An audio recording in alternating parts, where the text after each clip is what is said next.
Your generous support makes this ministry possible. Thank you.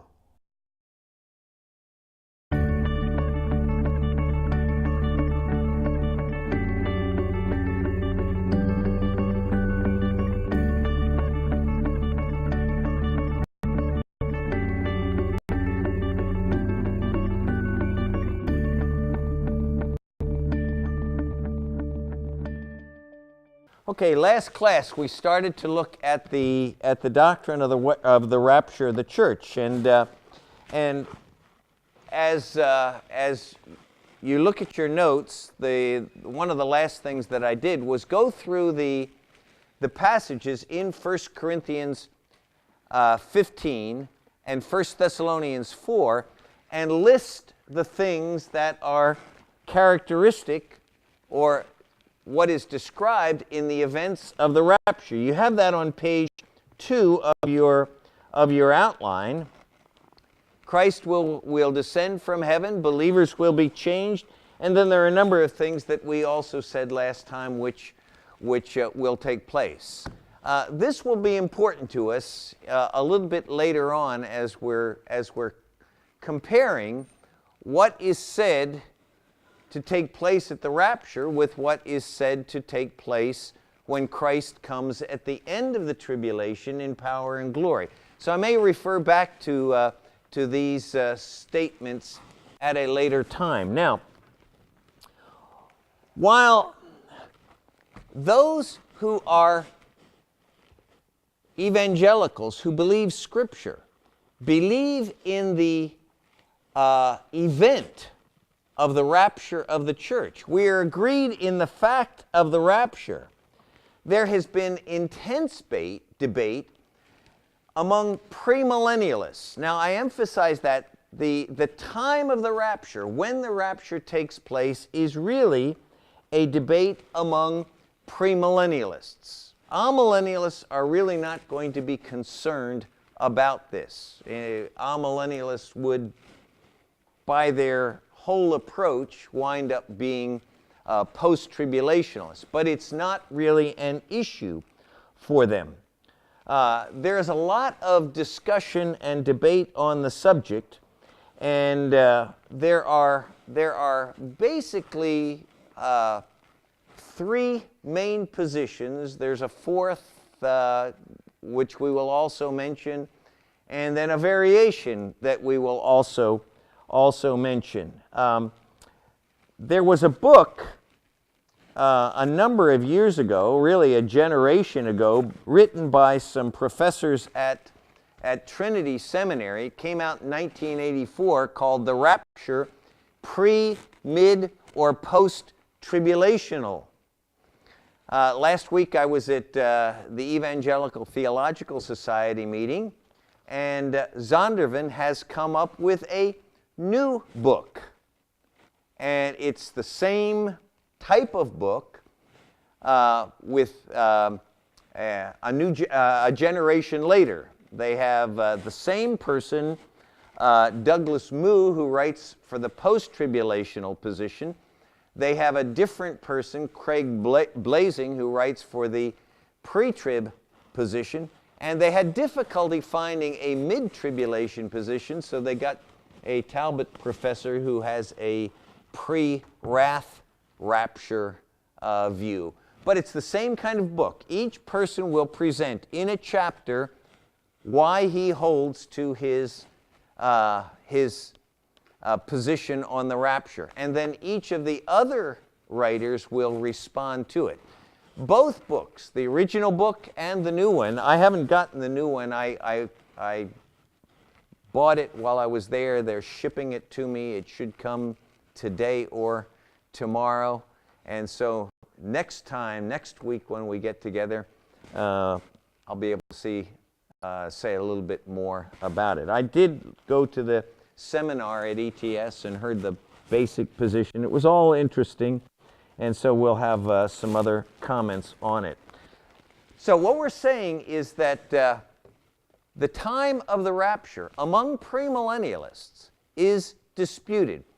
Of the different positions, post Post means after. It's the Latin word for after. Post-tribulationalism is the viewpoint that Christ is going to come after the tribulation.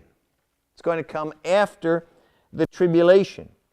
In other words, when Christ comes at the end of the tribulation, at the end of Daniel's 70th weeks, those who are alive will be caught up.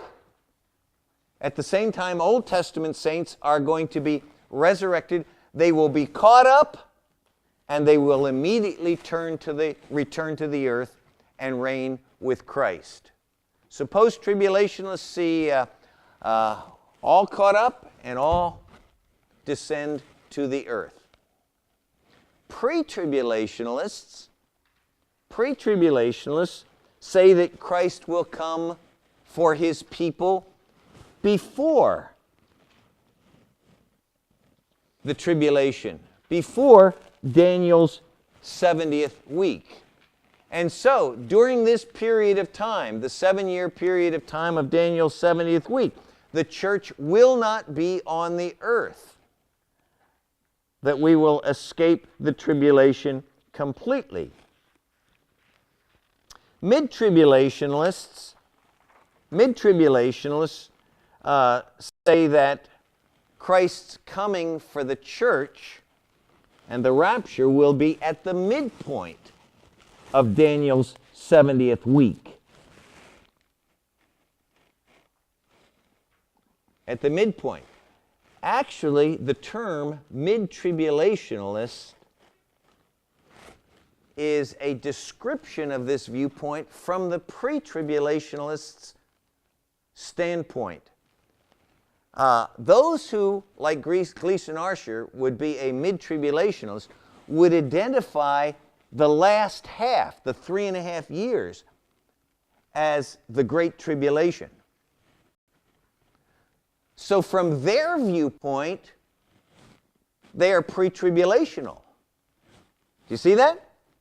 From their viewpoint, they are pre-tribulation. They would say that they are pre-tribulational, mid-week rapturists.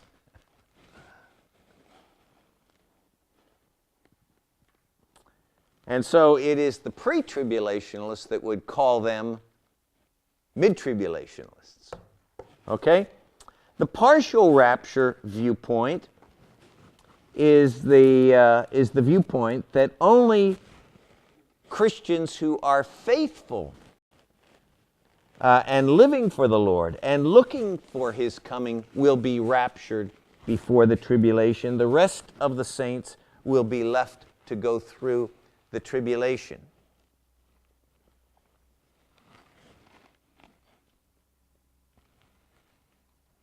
Now there's another viewpoint that has come out in the last 15 or 20 years, which is close to the post-tribulational position, but it's been called the pre-wrath rapture, and that is the pre-wrath rapture says that believers are going to go through most of the tribulation.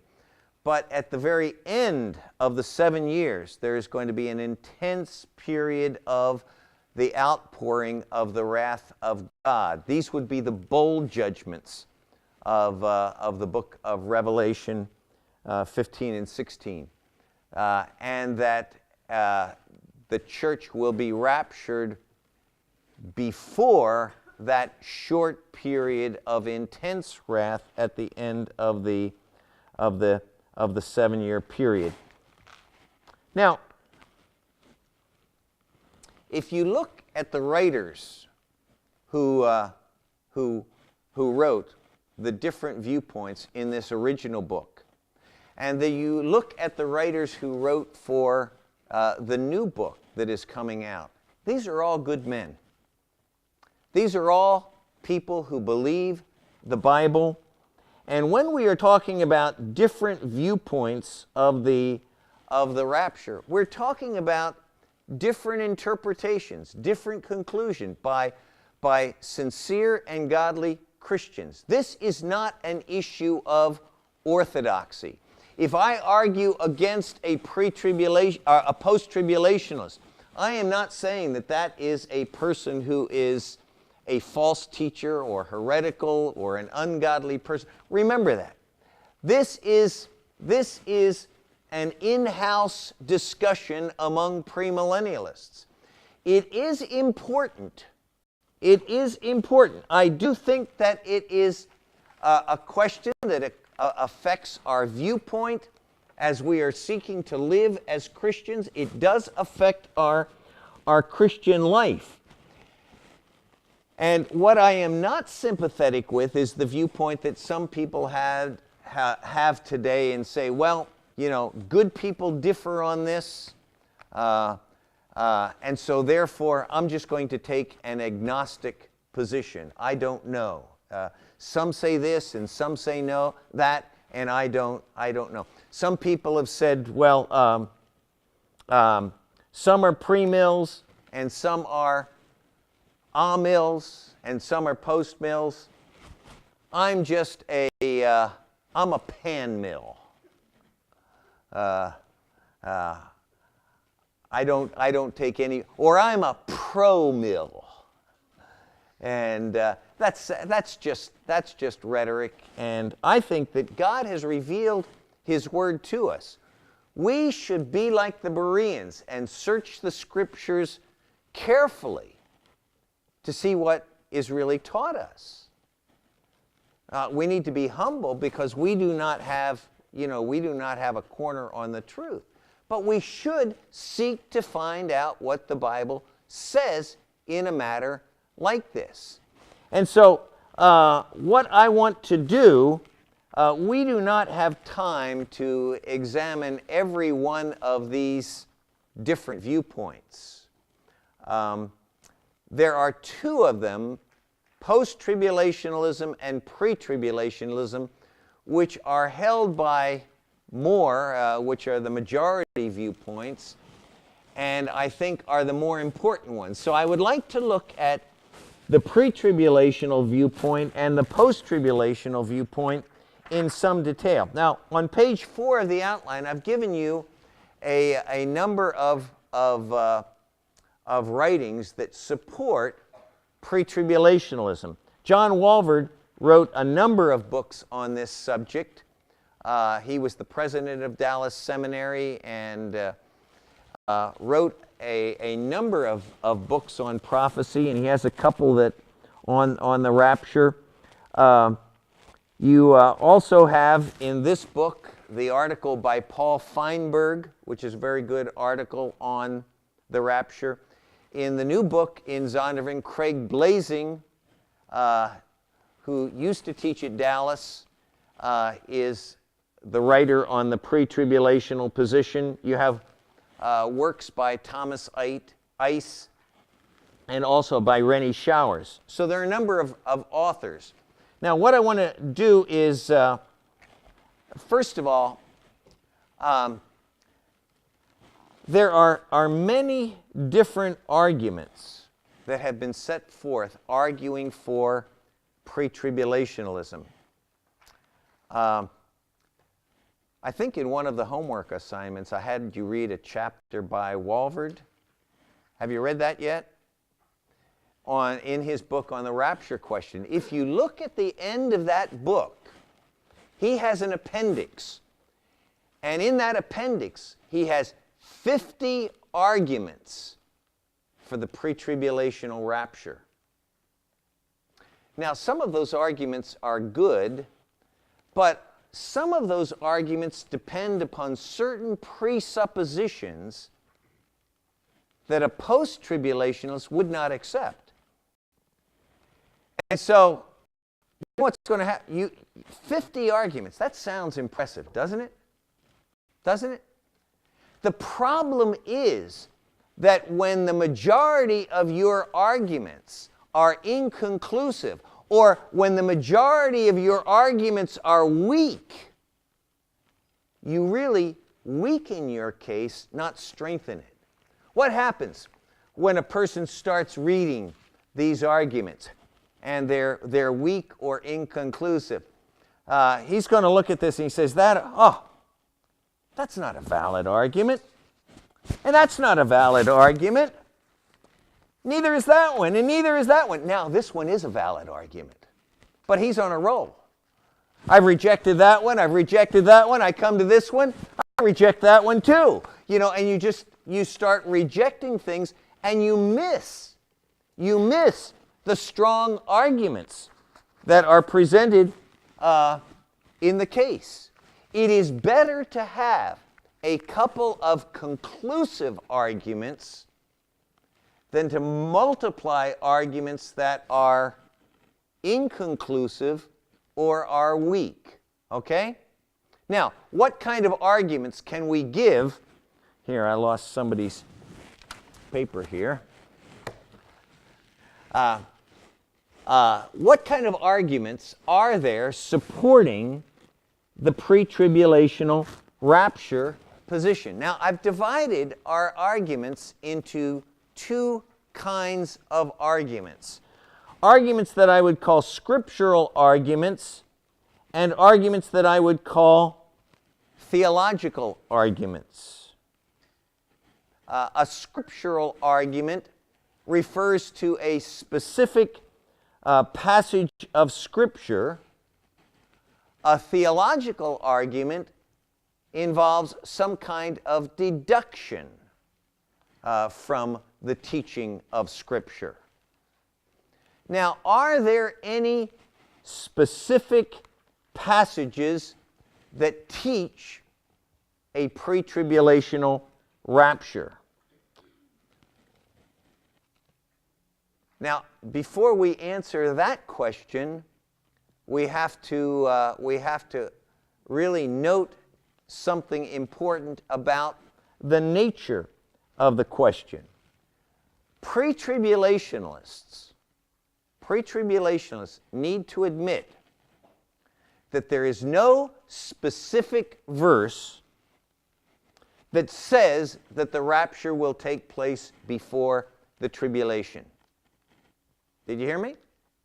There is no specific verse that says that the rapture will take place before the tribulation. And sometimes post-tribulationalists will take that concession, and they will become rather triumphant in their statement, saying, where does the Bible ever say that the rapture will take place before the tribulation? Did Jesus say that we should expect His coming before the tribulation? Is there any line in Scripture that says that the rapture will take place before the... Give me chapter, give me verse. And for some of them, that's the end of the issue. What the post-tribulationalist has to note, and there are post-tribulationists that will admit that, is that there is no verse that says anywhere that the rapture will take place after the tribulation. There isn't a verse. There's no verse that says that the rapture will take place before the tribulation. There is no verse that says that the rapture will take place after the tribulation. There are verses, look at Matthew 24. There are verses that say that Christ will come in power and glory after the tribulation. But that passage does not say that the rapture will take place at that time. So, there are no verses that specifically say that the rapture will take place before the tribulation or after the tribulation. So when I say, are there scriptural arguments, what I'm looking for is a little bit different. And here's what I would ask. Are there any verses, specific verses, that say that the church will not go through the tribulation? Are there any verses that say that the church will not be in the tribulation? That is what I am looking for when I am talking about a scriptural argument. And so there are two passages. There are two passages that I want us to look at. One of them is the passage that I have relieved you from writing. Revelation chapter 3 and verse 10. What does Revelation 3:10 say? Revelation chapter 3 and verse 10. What we have in Revelation 3 is one of the letters to the 7 churches in Asia. It is the letter to the church at Philadelphia. And in that letter, the church at Philadelphia is promised deliverance from the hour of trial that is about to come upon the whole inhabited earth. Look at Revelation 3:10. It says, "Because you have kept my word about patient endurance, I will keep you from the hour of trial that is coming upon the whole world to try those who dwell on the earth." Now notice, that is a verse that promises deliverance. It is a verse that promises deliverance from the tribulation. Now, the interpretational issue is what specific deliverance is promised. You see it? I will keep you from the hour of trial that will come upon the whole inhabited earth. What kind of deliverance is promised there? If you are a pre-tribulationalist, you are going to say, what is that promise? That promise is a promise that you will completely escape from the hour of trial.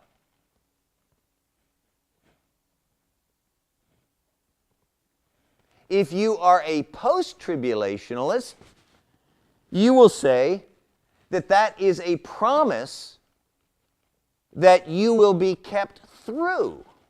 That will be your deliverance. You will be kept through. You will be preserved safely through the hour of trial. So, what kind of deliverance is specifically promised here in Revelation 3:10? Now, a couple of things that I want us to notice, even preliminary points. You notice that this promise, I said it was a promise written to the church at Philadelphia. This is not a promise for that church exclusively. This is a promise for the entire church. Now, where do we get that? Well, first of all, notice how every one of the 7 letters, how the 7 letters end. If you look at Revelation 3:13, it says, "He who has an ear, let him hear what the Spirit says to the," what? Churches, plural. You notice that in verse 22, "He who has an ear, let him hear what the Spirit says to the churches." You have that in verse 6. "He who has an ear, let him hear what the Spirit says to the churches." That statement, that verse, is found at the end of every one of these 7 letters. It's not just a letter exclusively to the church at Philadelphia, but the promises are for the churches, the whole church.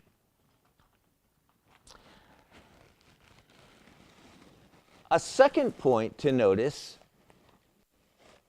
is that John is told to write to 7 of the churches. That is actually a selective list.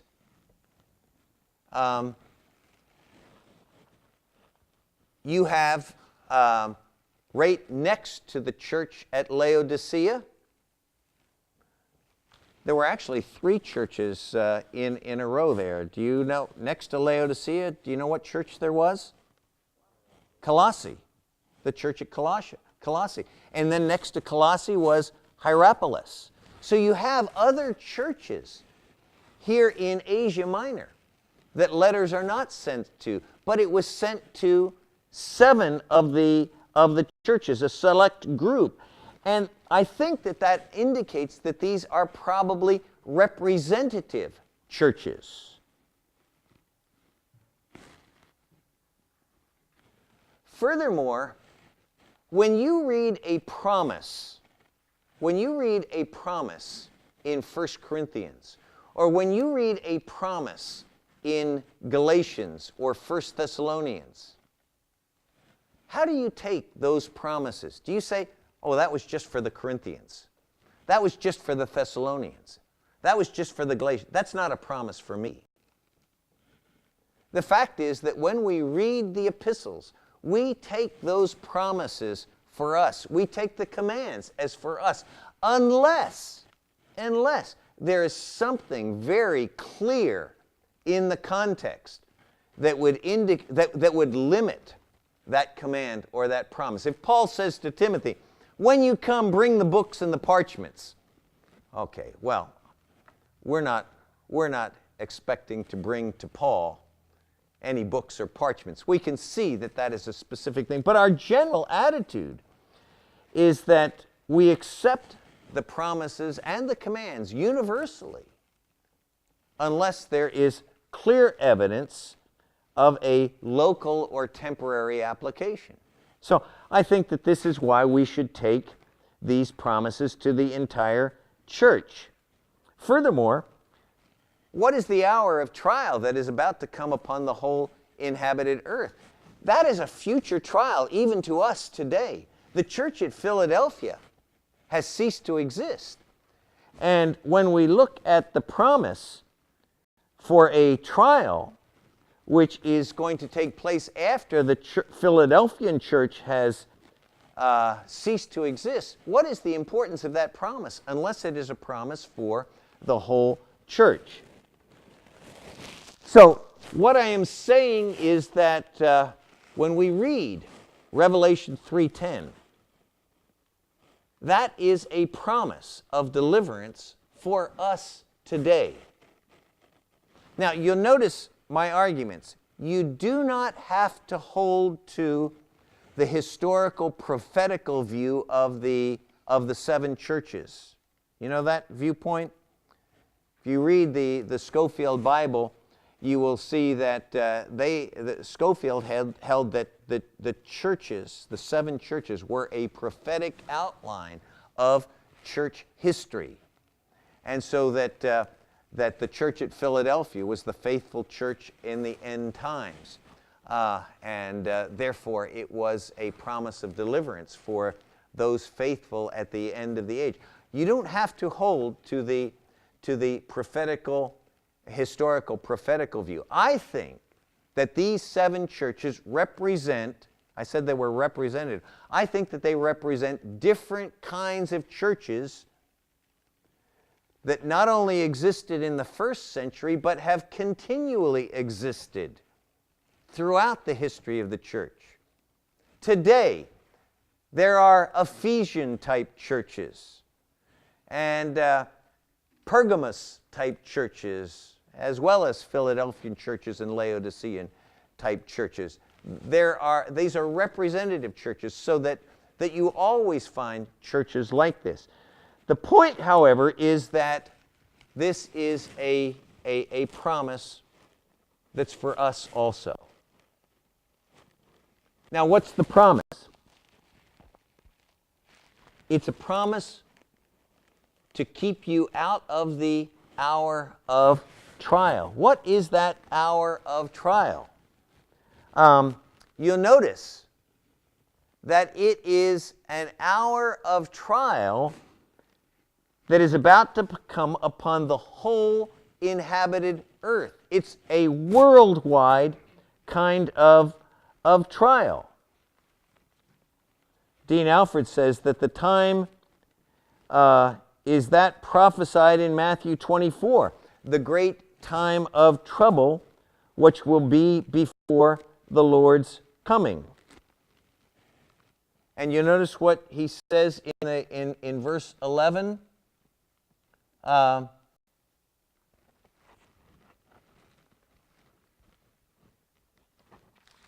in the wrong chapter. In verse 11, he says, I come quickly. I am coming soon.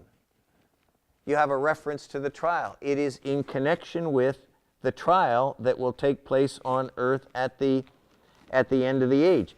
Notice, secondly, that this trial is directed toward whom? It says, it is directed toward those who dwell upon the earth. Now, the Greek word to dwell is not just the ordinary word to live upon the earth, oikeo. It is a strengthened word. It is a word katoikeo. It means to settle down and to make it your home. It is referring to those who have settled down upon the earth and identified themselves with it. If you look at this expression in the book of Revelation, the commentators will say that it is almost a technical term, and it refers to those who oppose God in the midst of the tribulation.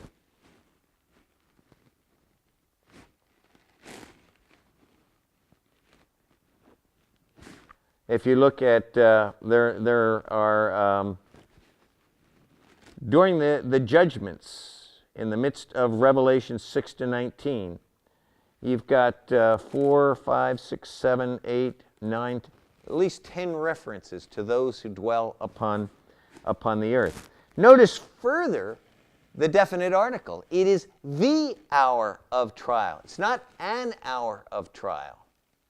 There are many trials through the church age, but this is the hour of trial. This is a specific period. The fact is, in conclusion, that most pre-tribulationalists and post-tribulationalists, at least many post-tribulationalists, look at this hour of trial as the specific tribulation at the end of the age. So this is really these first 2 points are preliminary, saying that this is a promise for us. It does refer to the future tribulation. Now, what's the promise? What's the promise? It is the promise that I will keep you out of the hour of trial that is about to come upon the whole inhabited earth. What is the nature of this deliverance? Is it the promise of preservation through the trial? Preservation through the trial? That would be your post-tribulational interpretation. Or is it the promise of immunity from the trial? That would be your pre-tribulational position. If you were trying to look through the Old Testament for types or analogies, if you were a post-tribulationalist, you would like Daniel chapter 3. The 3 young men in the fiery furnace, right? They were in the furnace, but they were kept safe and unharmed. So, if you're a post-tribulationalist, that's going to be the passage that you would say, now look, here's your Old Testament illustration of this. But if you're a pre-tribulationalist, no, not Daniel 3. Go back to Genesis. And Genesis 18 and 19. What did God do with Lot? Before he rained down judgment on Sodom and Gomorrah, what did he do? Took Lot out of the city. He removed him from the city before the judgment came here upon the earth. So if you are pre-trib or post-trib, you can find your Old Testament illustration. That's not going to do us any good. But what's the promise? What's the promise? You need a Greek lesson. Now, all of you should have been taking New Testament Greek. But for those of you who have not, we need to have a Greek lesson now. Now, I want you to notice, first of all, the verb that is used. The verb is the Greek verb tereo, which means to keep. It's the future form of it, tereso, I will keep. It's not the verb airo, which means to take. He does not say, I will take you out of the hour of trial. Airo. He says, I will keep you out of the hour of trial. Now, if you were a basketball player and the Coach Iverson comes to you and he says before the game, I am going to take you out of the game tonight. Now, what does that indicate? Are you going to get to play? I'm going to take you out of the game. You have to play to be taken out. If he says to you, I'm going to keep you out of the game tonight, I'm going to keep you out of the game, you don't even need to suit up, right? There's a difference between saying, I'm going to take you out of the game, and I'm going to keep you out of the game. If he says, I'm going to take you out of the game, you're going to be in it, but you're going to be removed from it. If he says, I'm going to keep you out of the game, you are not going to get in the game itself. Now, what does it have here? What is the verb? It is the verb tereso. I will keep you out of the hour of trial. Now, second thing to notice, I want you to notice that preposition ek, out of. The preposition out of. There are other prepositions that would be better suited to indicate deliverance in the midst of the trial. If you notice, he could have said, I will keep you in the hour of trial. I will keep you in the hour of trial. That would indicate deliverance while you are in the tribulation, wouldn't it? He could have said, I will keep you through the hour of trial. He could have said that.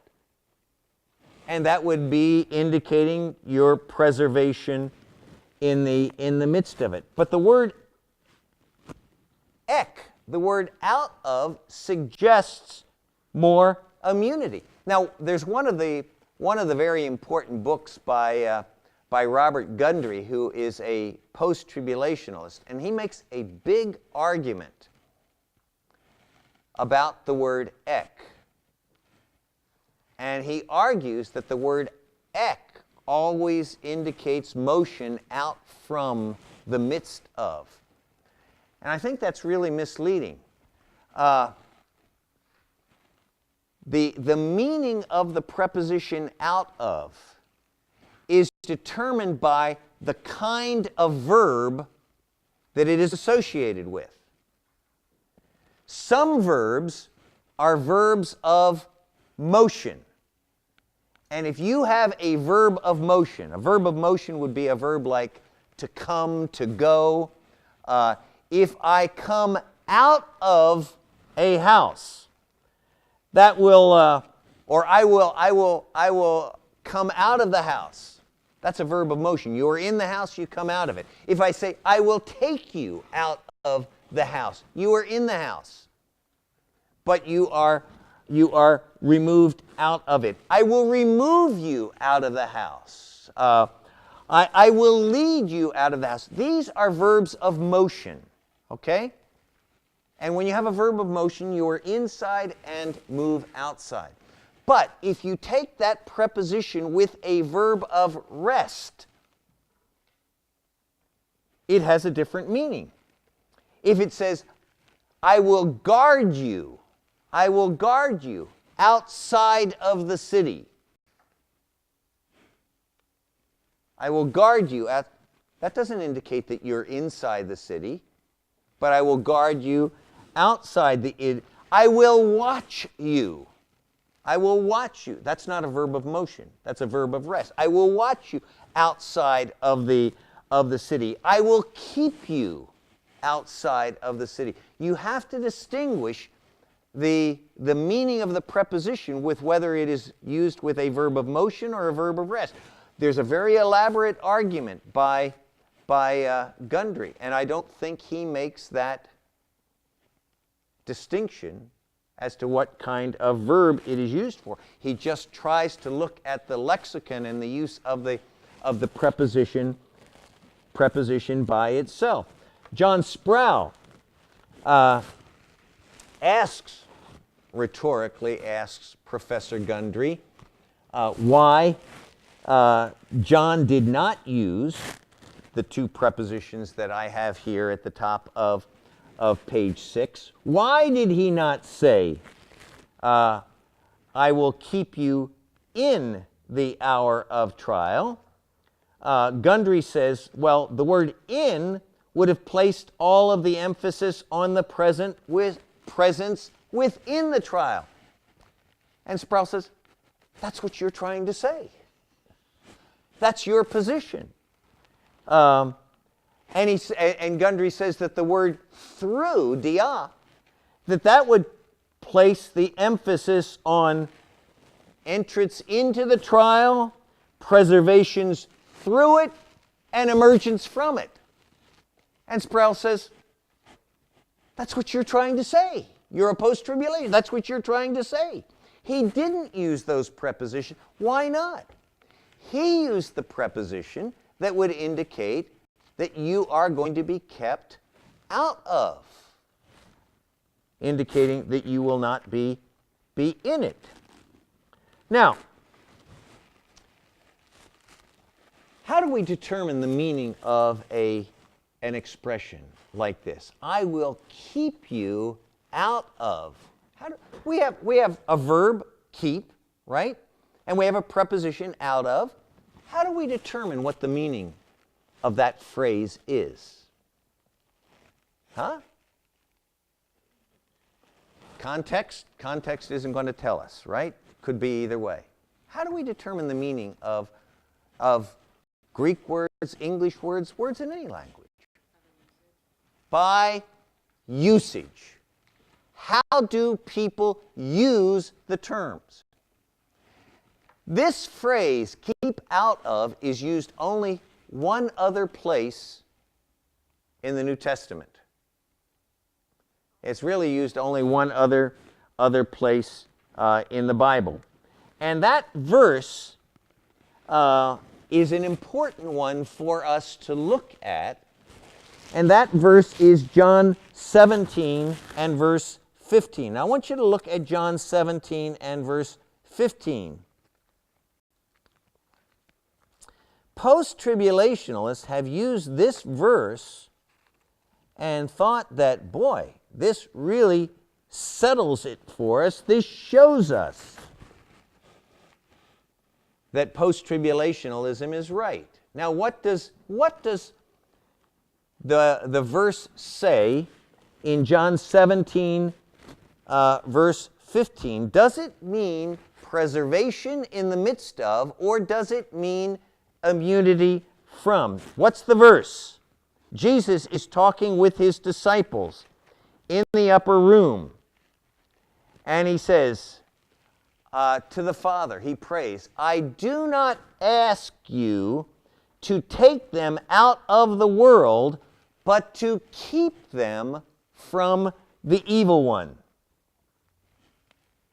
Now, how does a post-tribulationalist look at that verse and say, that supports my post-tribulationalism? What does it say? The disciples are to be in the world. I do not ask you to take them out of the world, but that you keep them, preserve them from the evil one. That is, in the world, suffering its temptations, its trials, but protected from the evil one. So, post-tribulationalist is going to say, Revelation 3:10, the church is kept in the world, in the hour of trial, but preserved from the trials itself. Now,